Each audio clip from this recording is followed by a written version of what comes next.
আশা করি তোমরা ভালো আছো। আজকে আলোচনা করব নাম্বার অর্থাৎ বচন নিয়ে। প্রথমে জানতে হবে নাম্বার কাকে বলে। যার দ্বারা নাউন বা প্রোনাউনের একটি বা একাধিক সংখ্যা বোঝায় তাকে নাম্বার বা বচন বলে।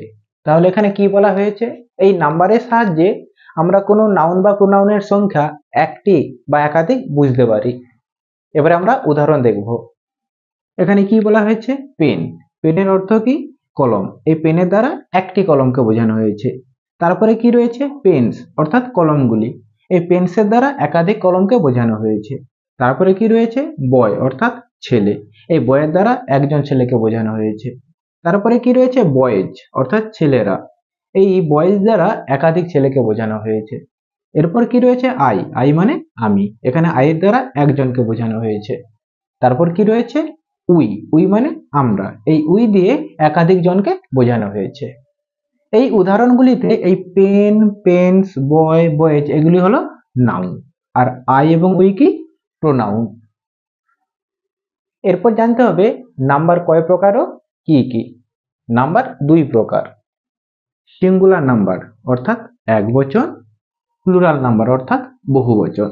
তাহলে সিঙ্গুলার নাম্বার কাকে বলে, যখন নাউন বা প্রোনাউন একটি সংখ্যাকে বোঝায় তখন তাকে সিঙ্গুলার নাম্বার বলা হয়। যেমন আমরা যদি বলি বুক অর্থাৎ বই, বুক বলতে একটি বইকে বোঝানো হয়েছে। কাউ অর্থাৎ গরু, তাই এই কাউ বলতে একটি গরুকে বোঝানো হয়েছে।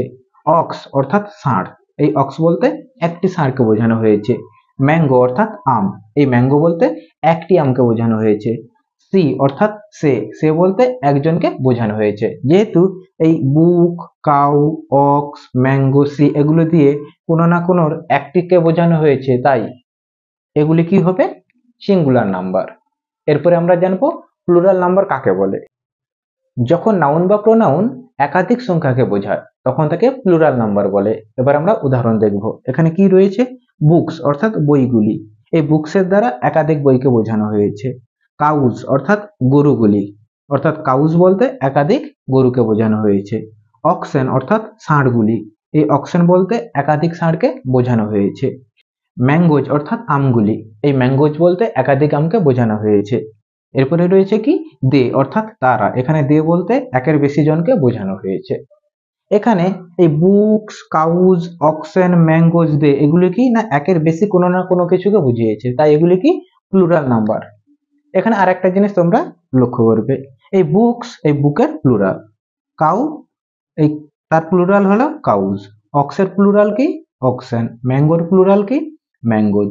সি এর প্লুরাল কি, দে। এবারে আমি এই দুটি সেন্টেন্সে দেখব সিঙ্গুলার ও প্লুরাল নাম্বার। এখানে কি বলা হয়েছে, হি ইজ এ স্টুডেন্ট, সে হয় একজন ছাত্র। এখানে এই হি কি হবে, সিঙ্গুলার নাম্বার। স্টুডেন্ট একজনকে বোঝাচ্ছে, তাই এটিও কি হবে, সিঙ্গুলার নাম্বার। কিন্তু পরেরটাতে আমরা দেখব, এখানে কি রয়েছে, দে আর স্টুডেন্টস, তারা হয় ছাত্র। এখানে দে একের বেশি জনকে বোঝাচ্ছে, তাই এটি কি হবে, প্লুরাল। আবার স্টুডেন্টস একের বেশি জনকে বোঝাচ্ছে, তাই এটিও কি হবে, প্লুরাল। এখানে হি এবং দে এগুলো কি প্রোনাউন, আর এই স্টুডেন্ট আর স্টুডেন্টস এগুলো কি নাউন।